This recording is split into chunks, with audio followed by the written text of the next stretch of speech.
This video is a documentary about the life, service, and legacy of Texas Department of Public Safety Trooper 2 David Rucker. This is going to be a comprehensive analysis of his life, career, death, and impact on law enforcement and the surrounding communities. This is a part of a documentary series called Heroes History. It was brought to you by TYCR Research Studios, a division of Texas Youth Career Readiness.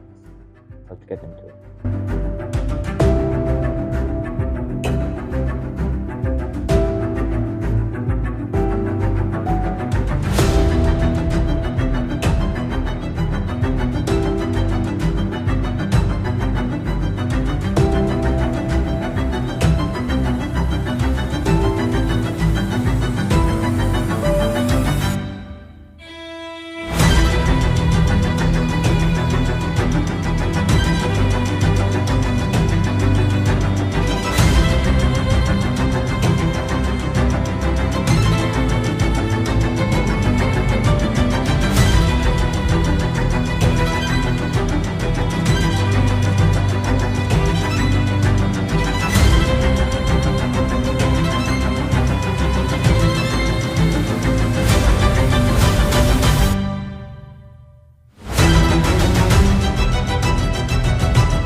First section of our abstract. This is going to be based on the full research paper that was done on the life, legacy, and service of Trooper 2 David Rucker of the Texas Department of Public Safety. Now, if you want to go view that research paper, you can go check the link in the description, as well as it will be on the Texas Youth Career Readiness website once that is published. Our first section is going to be our abstract. In a research paper, this is going to be the little section that the researchers or person organizing the paper is going to give their input or just have a little blurb, I guess you could say, before you get to the actual research paper. Without further ado, this is the abstract.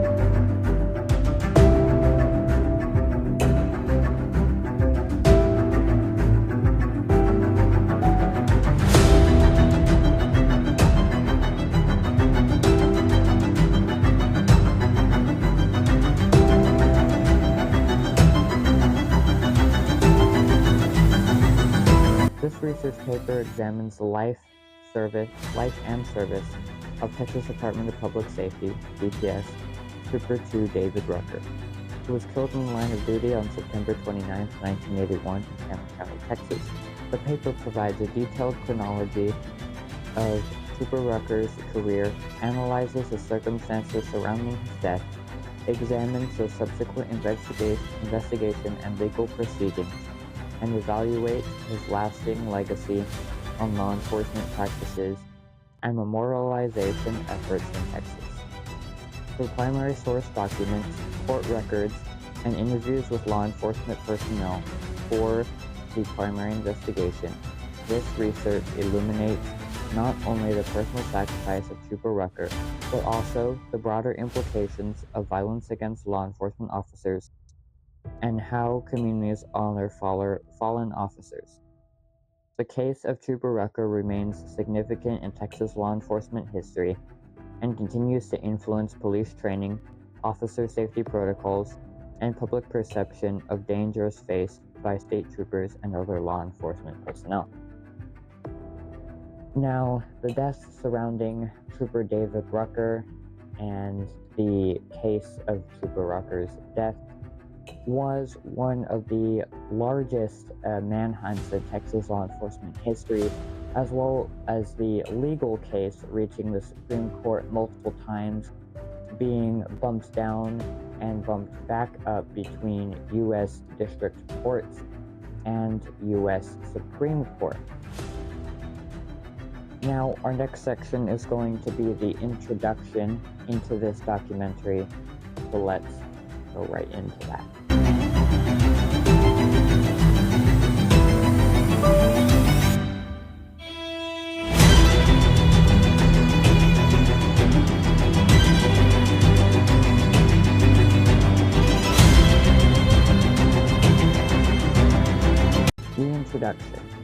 On September 29, 1981, along a desolate stretch of highway north of Brownsville, Texas, Department of Public Safety Trooper 2 David Rucker became the victim of what initially appeared as a routine traffic stop gone tragically wrong.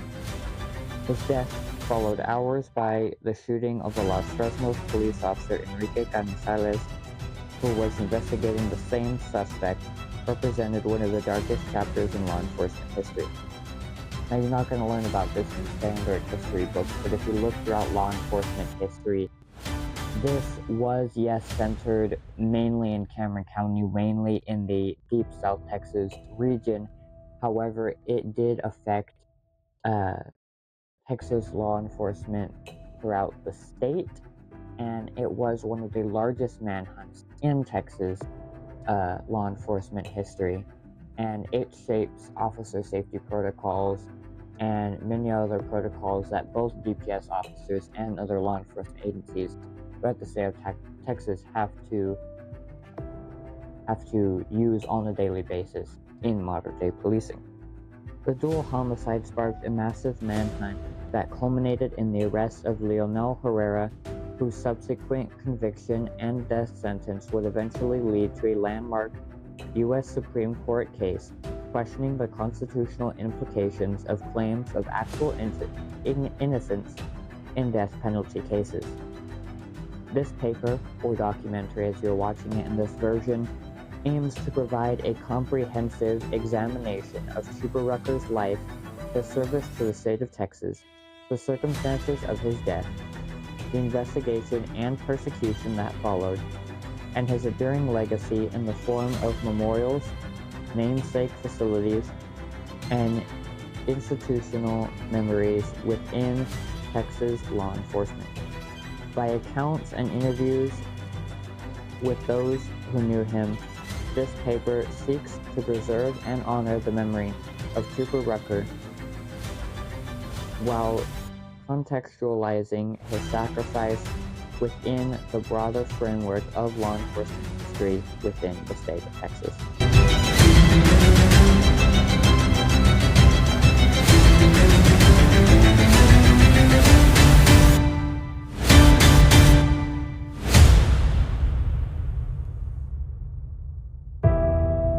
Talking about his early life and career, focusing now on his background and entry into law enforcement.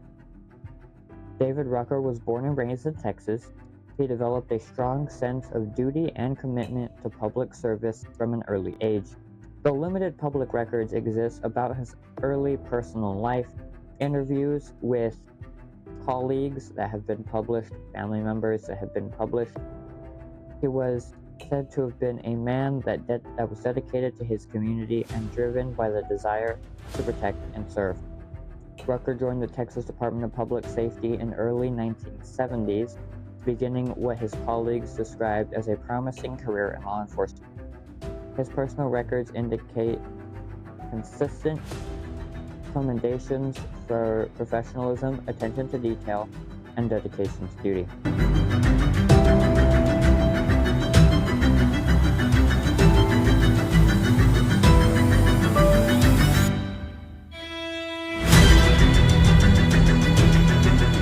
Now we're going to be focusing on his career progression and achievements that he made prior to his death in his law enforcement career.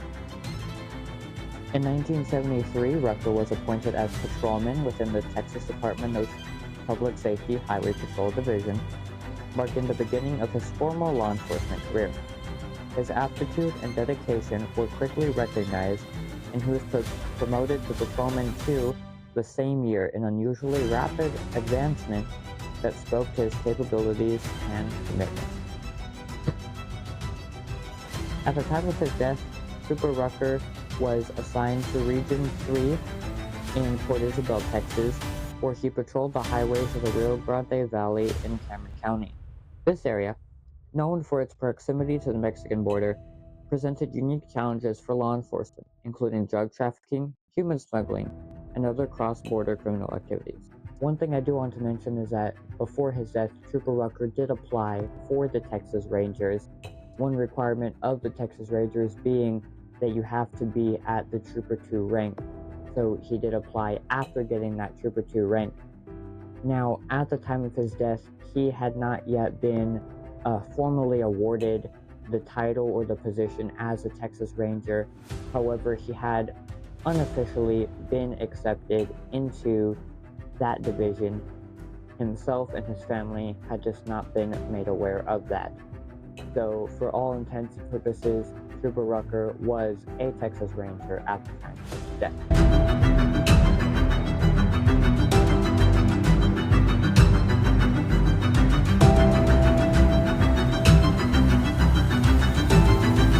Moving on to training that Trooper Rucker received and specializations within his law enforcement career. Trooper Rucker's training records indicate that he had completed advanced coursework in traffic enforcement, criminal interdiction, and officer safety protocols. He had also received specialized training in border region policing tactics, reflecting the unique challenges that his assignment in Cameron County called for.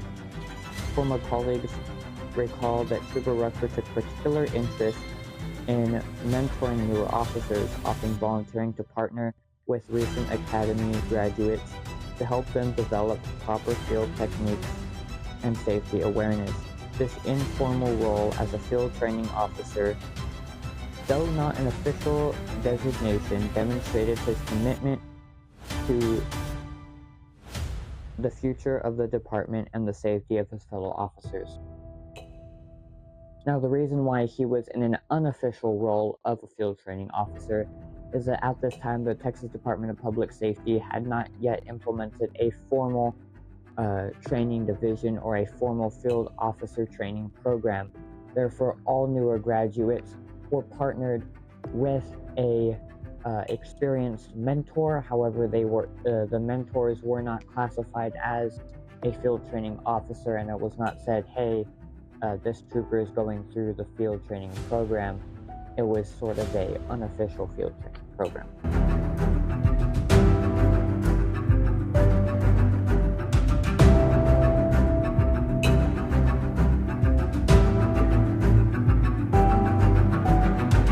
The incident, September 29th, 1981, focusing on the timeline of events now. The events of September 29th, 1981 have been reconstructed through investigation reports, witness statements, and court testimony. At approximately 6 p.m. Central Standard Time, Trooper Rucker was on a routine patrol along State Highway 4, a few miles north of Brownsville, Texas. Radio logs indicate that at 6:23 p.m., he called in a traffic stop, providing a dispatcher with his location, but no vehicle description, a detail that would later complete the investigation. Approximately 20 minutes later, at 6:45 p.m., a passing motorist, said in some accounts to be a medical doctor, discovered Trooper Rucker's body lying beside his patrol car. The motorist immediately used Rucker's patrol car radio to call for assistance. First responders arrived at 6:58 p.m. Central Standard Time to find Trooper Rucker deceased from an apparent gunshot wound to the head. His service weapon remained holstered, suggesting that he had been taken by surprise or had not perceived the immediate threat requiring him to draw his weapon. Later that same evening at approximately 9 p.m. Central Standard Time, Los Fresnos Police Department Enrique Carrisalez and his civilian ride-along Enrique Hernandez observed a speeding vehicle traveling away from the scene where Rucker's body was found. Officer Carrisalez initiated a traffic stop. During this encounter, the driver shot Officer Carrisalez, who would die 2 days later on October 1st, 1981, succumbing to his wounds.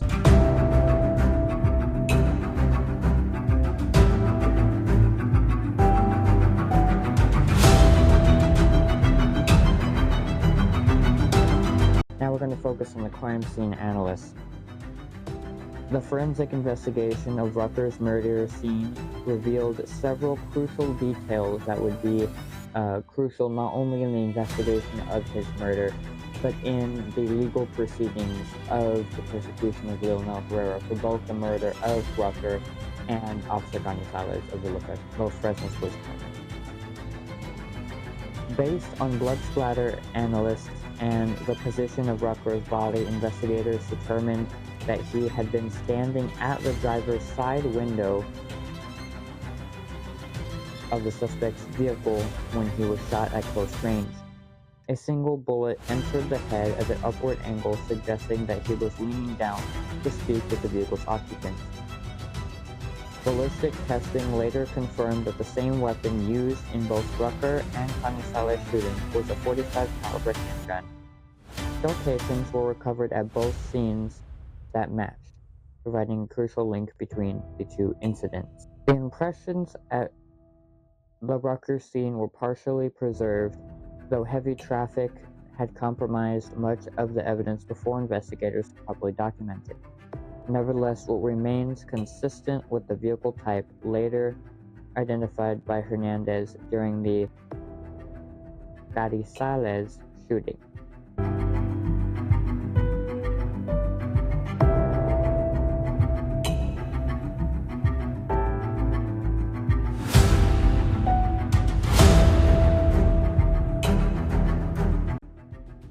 Now moving on to the initial investigation and manhunt. The double shooting of the law enforcement officers triggered one of the largest manhunts in Texas history, including the Texas Rangers, DPS Criminal Investigations Division, Cameron County Sheriffs, and numerous local police departments, including Brownsville Police Department, Los Gatos Police Department, and a few others. They coordinated their efforts to locate the suspect. The breaker came from Enrique Hernandez, the civilian witness to the Carrisalez shooting. Hernandez provided a description of both the vehicle, later described as a blue Camaro, and the driver. Based on this description and subsequent photo lineup identification, authorities identified Leonel Herrera as the primary suspect. On October 4, 1981, law enforcement officers located and arrested Herrera in his hometown of Edinburgh, Texas. During the arrest, officers discovered a .45 caliber handgun that ballistics tests would later link to the shooting. Now, what's not mentioned in the research paper is that Leonel Herrera had been charged but never convicted of a murder that happened almost a decade before of a Hidalgo County Sheriff's deputy. The firearm relating to that murder was found in his home during this investigation as well. However, the statute of limitations has ran out on that case, and he was never officially persecuted for the murder of that Hidalgo County deputy, although he was charged.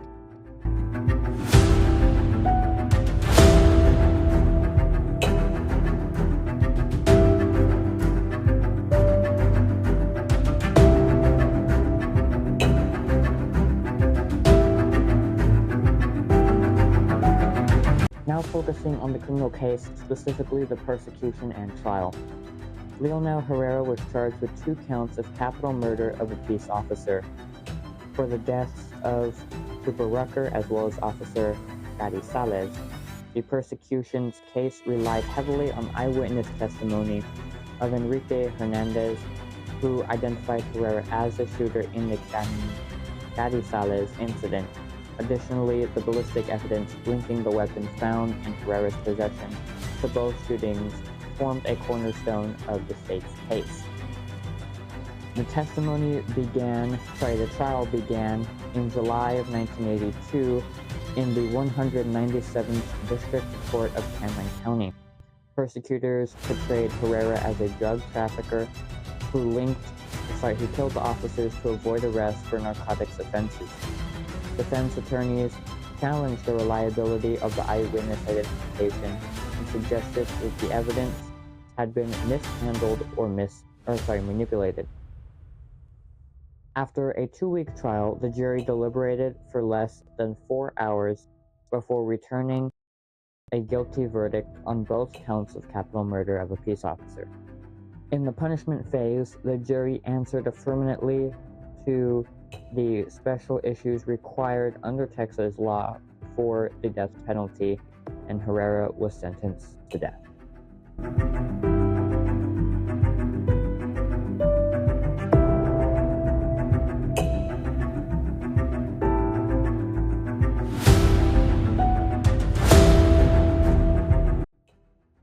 Now focusing on the appeals and Herrera versus Collins, which is going to be the case as it is known once it reached the United States Supreme Court. Herrera being Leonel Herrera, the person who is the key suspect in both the murders of Officer Rucker and Officer Carrisalez. Now, this making it, or when it got to the Supreme Court, it was not the judges were not deciding on whether he was guilty or not on these charges of capital murder of a peace officer, because he had already been convicted and proven guilty for those counts. When it reached the United States Supreme Court, it was a decision on whether or not to give him the death penalty for these charges, or whether his plea of actual innocence and the evidence newly being presented would show that someone else committed this crime and they should be getting the punishment, or that they should give him a prison sentence rather than a death penalty. At this time, both in the state of Texas and other states, the death penalty, also known as capital punishment, was being widely debated whether it was ethical or whether it should be denounced under the Constitution's amendment for cruel and unusual punishment. Herrera's case followed the standard appeal process, which direct appeals to the Texas Court of Criminal Appeals and subsequent petitions in both state and federal courts. All of these appeals were denied, setting the stage for what would become a landmark United States Supreme Court case. So what this means is that they filed petitions saying that his sentencing of death penalty or capital punishment went against the Constitution, being ruled as cruel or unusual punishment.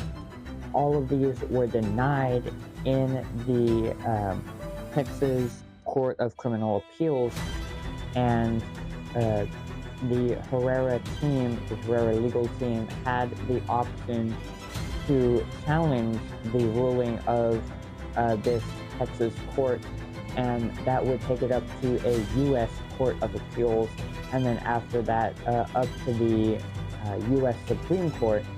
And as we know, it did make it to the U.S. Supreme Court. In 1992, 10 years after his conviction, Herrera's attorneys presented new evidence suggesting that Herrera's now deceased brother, Raul Herrera Sr., was the actual perpetrator. Now, many issues with this evidence that they were presenting. One, the person could not give physical testimony because of the fact that they were deceased. Two, the person who was the evidence that they had was a affidavit from a former Texas district judge. Now, this person had represented Raul Herrera as a attorney several years back on an unrelated charge, and that is another reason why some of this was brought into question and why speculation was thrown onto this case, because this attorney had supported Raul Herrera Sr. in an unrelated case before. Now, another affidavit that was presented was by Raul Herrera Jr., which I'll read later on about. And Raul Herrera Jr., the son of Raul Herrera Sr., in his affidavit stated that he witnessed his father murder both Officer Rucker and Officer Carrisalez. The reason why doubt was thrown onto this was, one, in criminal proceedings or any legal proceeding, children can be used as witnesses, can be used as eyewitnesses, or as people who are called to the stand. However, they are often counted as unreliable given the fact that they are a child. Now, at the time of this case, Raul Herrera Jr. was not a child. However, during the times that these murders did take place, he would have been 9 years old, casting a little bit of doubt on his statement here. Now, the final reason, or another reason why even more doubt was cast on this new evidence that was being presented by the legal team representing Leonel Herrera, is that Raul Herrera Sr. Was now dead or deceased, and if it was somehow proven that Leonel Herrera was innocent and Raul Herrera was guilty, it would free Leonel Herrera of all charges, and no one would be subsequently charged with any punishment relating to these two murders because the supposed real murderer was deceased. Now, as we read on here, it says, the evidence included affidavits from Raul Herrera's son, Raul Jr., claiming he had witnessed his father kill both officers, and from a former state district judge, Hector Vedreal, who stated that Raul Sr. had confessed to the murders during a privileged attorney-client conversation on an unrelated account during an unrelated case. Now, the reason why they would doubt on that is because even legally, attorneys can release attorney-client privilege conversations after the client has been deceased. However, it is not very common and not very likely that they would do so. So the fact that this judge was releasing conversations that were taken with attorney-client privilege during the time that he was an attorney representing Raul Sr., it just casts a lot of doubt on this new evidence that the legal team is now presenting. When the state courts refused to consider this new evidence, Herrera's attorneys filed a federal petition arguing that executing a potentially innocent person would violate the 8th and 14th Amendments to the U.S. Constitution. This petition eventually reached the United States Supreme Court as Herrera versus Collins. Now, Herrera versus Collins, we know Herrera is Leonel Herrera, but Collins was the last name of the Texas Department of Public Safety director at the time, who was representing the state in this case. In January of 1993, the U.S. Supreme Court ruled 6-3 against Herrera, holding that the claims of actual innocence based on newly discovered evidence are not grounds for federal relief against an independent constitutional violation. The Chief Justice at the time, writing for the majority, noted that the executive clemency non-traditional review was the traditional fail-safe for claims of innocence based on new evidence discovered too late in the legal process. Herrera was executed by lethal injection on May 12, 1993 at the Huntsville unit of the Texas Department of Criminal Justice.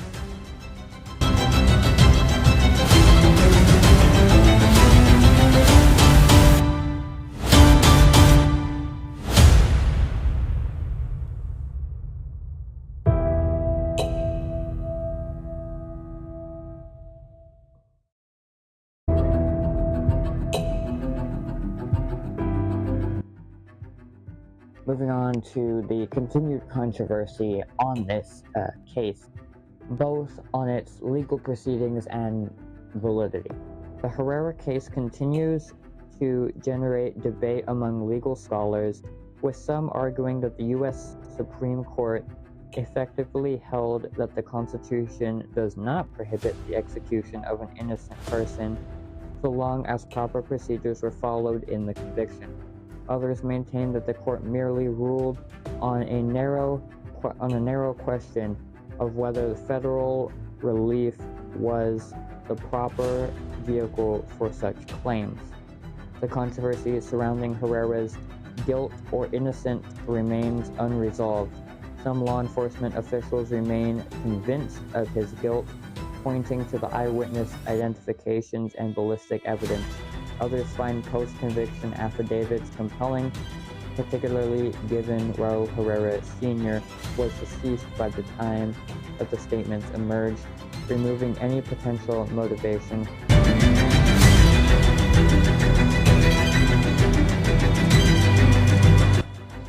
Now we will be talking about the legacy and memorialization, specifically the immediate impact on department procedures. In the aftermath of Trooper Rucker's death, the Texas Department of Public Safety implemented several protocols and procedure changes designed to enhance officer safety during traffic stops. These included more comprehensive radio protocols requiring officers to provide detailed information about stopped vehicles and more frequent status checks from dispatchers. Training programs were also modified to emphasize vigilance during what might appear to be a routine encounter.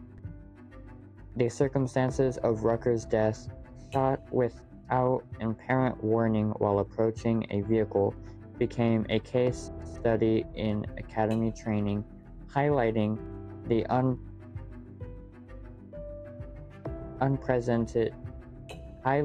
unprecedented dangers of traffic enforcement.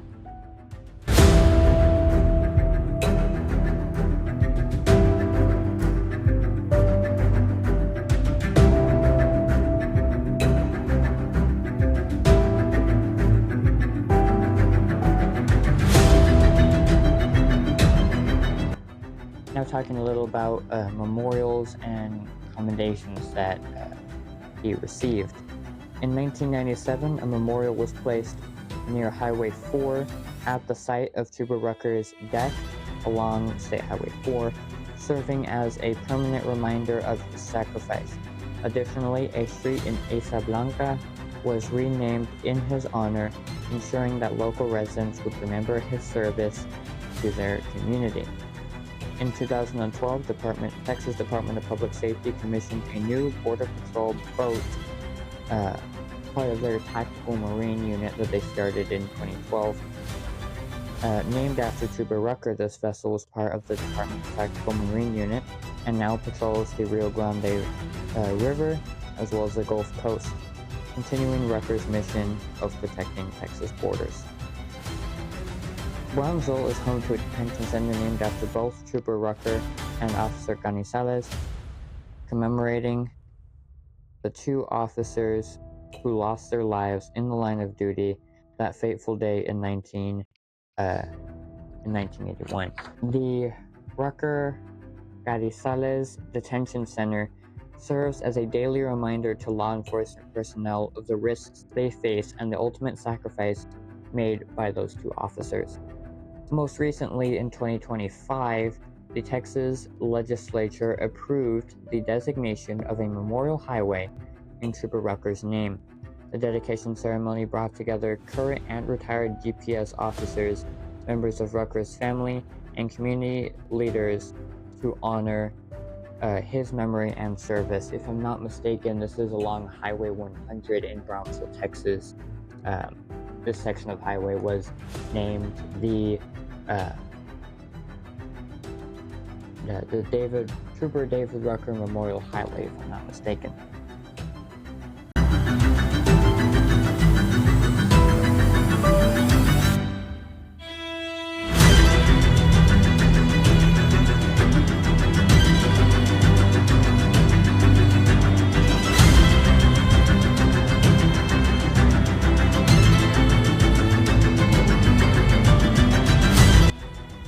Now talking about the institutional memory and family impact within the Texas Department of Public Safety, Trooper Rucker's name is written on the agency's memorial wall, which honors all DPS officers who have fallen in the line of duty since the agency's inception in 1935. Each year, during Police Memorial Week, a ceremony is held at the DPS headquarters in Austin, Texas, where Rucker's name is read aloud along with other fallen officers. For Rucker's family, including myself, his great-nephew, his legacy continues to inspire service and community and dedication to public safety and public safety education. The family's commitment to preserving his memory has ensured that new generations understand the sacrifice made by law enforcement officers.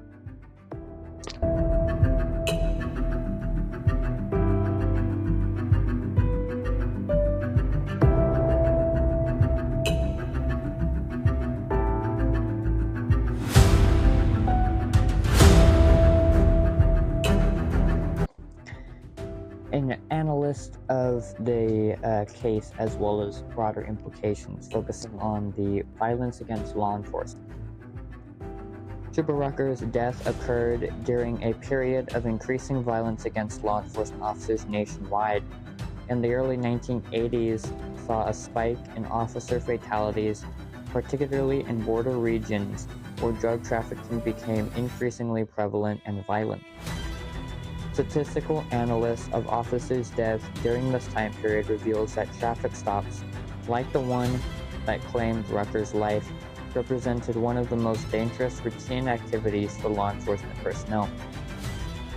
The unpredictability of these encounters, combined with the tactical disadvantages of approaching an unknown vehicle, created situations of extreme vulnerability for officers.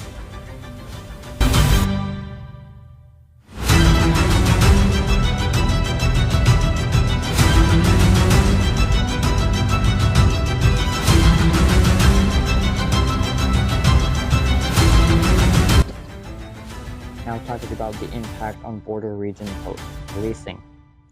The murders of Trooper Rucker and Officer Carrisalez highlighted the unique challenges faced by law enforcement in border regions. The proximity to the international boundaries creates jurisdictional complications and provides escape routes for criminals that are not present in other areas. In response to these challenges, the Texas DPS and other agencies developed enhanced cooperation protocols with federal agencies, including Border Patrol and Customs and Border Protection, and ICE, or Immigration and Customs Enforcement. Joint task forces become more common, allowing for sharing of intelligence and resources across jurisdictional lines.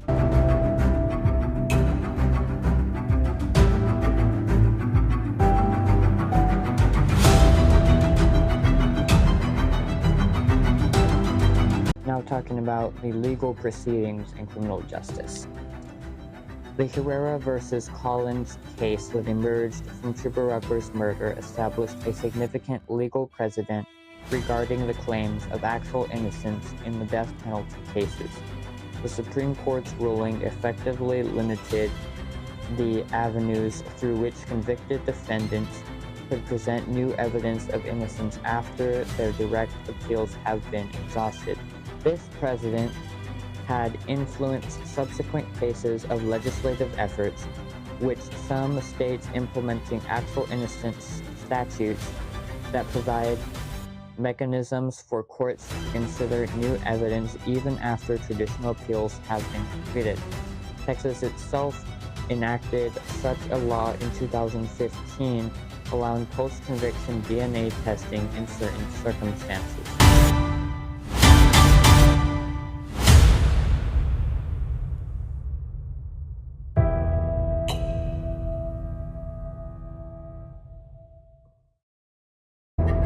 A conclusion to this documentary, or if you're reading this as a research paper, the conclusion to that paper. The life and death of Texas Department of Public Safety Trooper 2, or Texas Ranger, David Rucker, represented more than a tragic moment in law enforcement history. His career exemplified the dedication and professionalism expected of Texas State Troopers, while the circumstances of his death highlighted the ever-present dangers faced by those who wear the badge. The investigation, persecution, and appeals that followed his murder demonstrate both the strengths and limitations of American criminal justice system.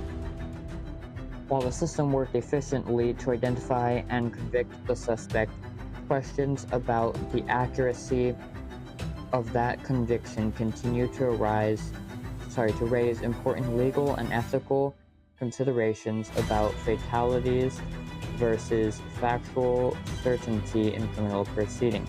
Perhaps most importantly, the extensive memorization efforts from facilities named and vessels to streets and highways ensure that Trooper Rucker's sacrifice will not be forgotten.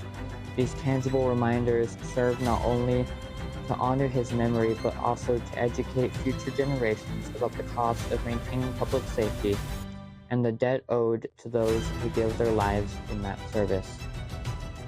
As Texas continues to grow and evolve, the legacy of Trooper David Rucker remains an important touchstone for understanding the history of law enforcement in the state and the ongoing challenges faced by those who follow in his footsteps.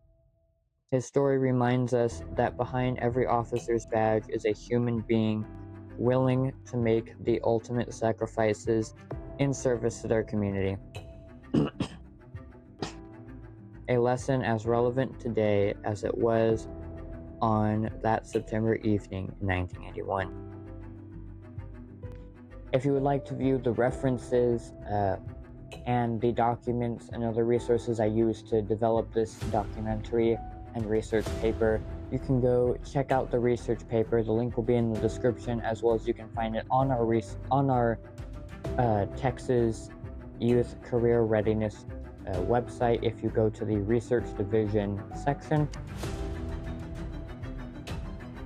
I do want to say, if you would like to support the transition that is currently happening between middle school career readiness transitioning into Texas Youth Career Readiness, feel free to do so. The Cash App link will be in the description. If you would like to support us to make more documentaries like this, both on the Texas Youth Career Readiness channel, what is currently, at the time of this video, being posted, the Middle School Career Readiness YouTube channel, as well as our TYCR Research Studios channel and our TYCR News channel. Make sure to go check those out.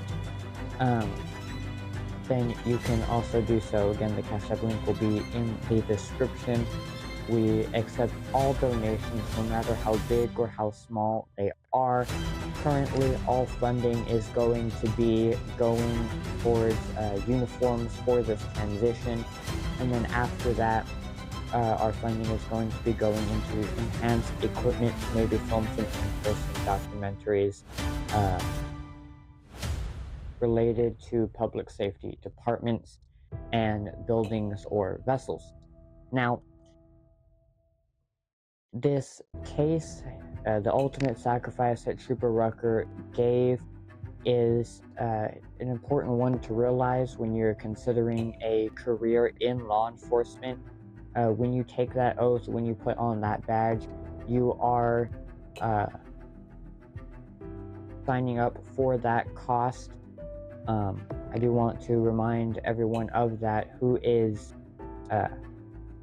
considering a career in law enforcement, and we continue to honor all of the fallen officers who have fallen in the line of duty, not just in the Texas Department of Public Safety, but law enforcement agencies across the state of Texas and across the United States itself. I am Riley Rucker. I am the host of Texas Youth Career Readiness, or what is currently Middle School Career Readiness. Thank you for watching this video. I appreciate it very much. Make sure to hit that subscribe button, the like button, maybe leave a comment in the description. What do you think about this case? What do you think about the circumstances and the controversy around it? Maybe you have someone that you're related to that died in the line of duty and you would like us to highlight them. leave that in a comment below. Once again, make sure to like and subscribe. It helps this video circulate throughout the YouTube algorithm. If you click subscribe, make sure you click that little bell emblem that pops up and put it as all notifications so you never miss a new video from our YouTube channel, and make sure to go check out others too. Once again, I am Riley. This was TYCR Research Studios, a division of Texas Youth Career Readiness. Thank you, and stay safe.